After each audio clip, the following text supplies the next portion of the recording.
नमस्कार बच्चों, स्वागत है आप सभी का आपके अपने YouTube channel cloud education basic math में।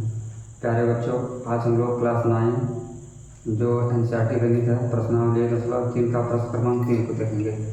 इसमें बेसिकली होता है क्या कि इसका प्रश्न को हम लोग हल कर चुके हैं, जो कि आपको इसी चैनल पर मिल जाएगा प्ले लिस्ट में। क्लास 9 का प्ले लिस्ट चैनल बना हुआ है। तो उसमें क्या होता था कि प्रश्न को हम लोग लंबे बड़े तरीके से बनाते थे, लॉन्ग टाइप में।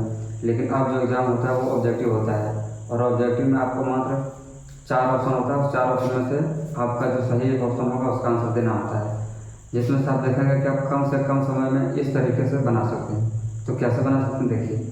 सबसे पहले जो प्रश्न है हमारे पास, इसमें बेसिकली ये कहा जाता है कि जो दी गई संख्या है उसको P/Q के रूप में लिखिए, जहाँ P और Q पूर्णांक हो तथा Q बराबर है 0 हो, यानी कि संख्या को हमें P/Q के रूप में लिखना है।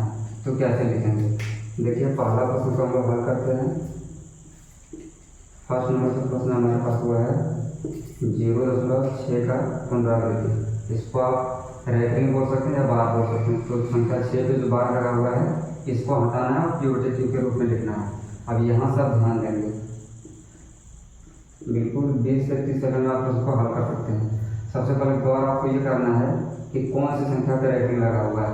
तो देखिए 6 पे रैपिंग लगा हुआ है, इसके लिए आपको क्या लिखना है 6 का 6 लीजिए।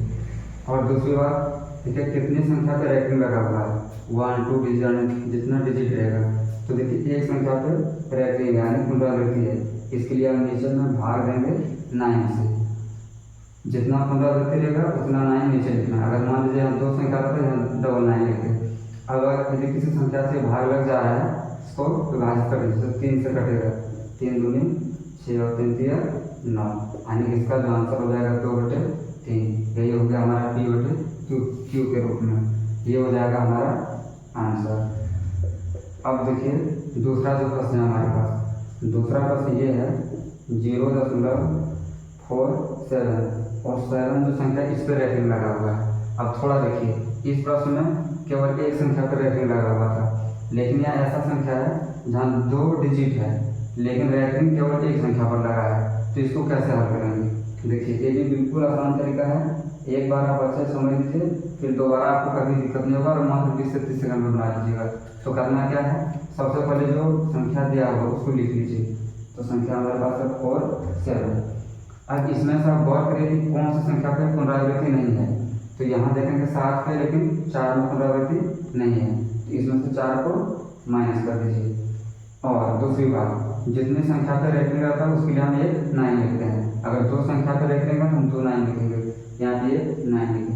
उसके बाद जितनी संख्या पे रैपिंग नहीं लगा रहेगा उसके लिए 0 लिखना है, तो यहाँ पर हम 0 लिखेंगे। फिर से ध्यान दीजिए, ये जो पूरी संख्या दिया है उसको लिखें, उसमें से जिस संख्या पे रैपिंग नहीं लगा हुआ है उसको क्या करना है, माइनस करना है। तो 4 पे रैपिंग नहीं था, इसको माइनस कर दिए। और उसके बाद जो संख्या पे नहीं रहेगा रैपिंग उसके लिए 0 लिखना है। अब देखिए 47 में 4 जाएगा, कितना बचेगा 43, 4 3, अब बटेगा 9 0 90। अब देखा किसी संख्या से भाग लगता है उसको विभाजित कर दीजिए।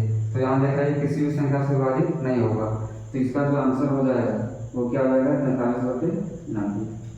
बिल्कुल आसान तरीके से। फिर जो हमारा तीसरा प्रश्न है इसको देखिए कैसे हल करेंगे।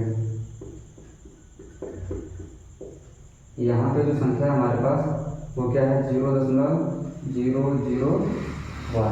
और ये तीनों संख्या पे पुनरावृत्ति लगा हुआ है।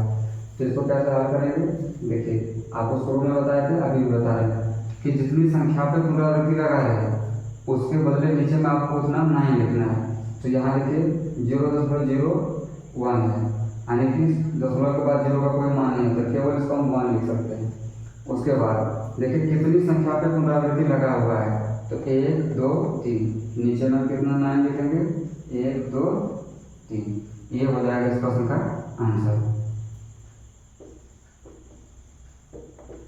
उम्मीद है बच्चों कि ये तरीका आपको अच्छा लगा होगा। ऐसे ही और बेहतर से बेहतर तरीके से गणित का और विज्ञान के सवाल को जानने के लिए चैनल को सब्सक्राइब जरूर कीजिएगा।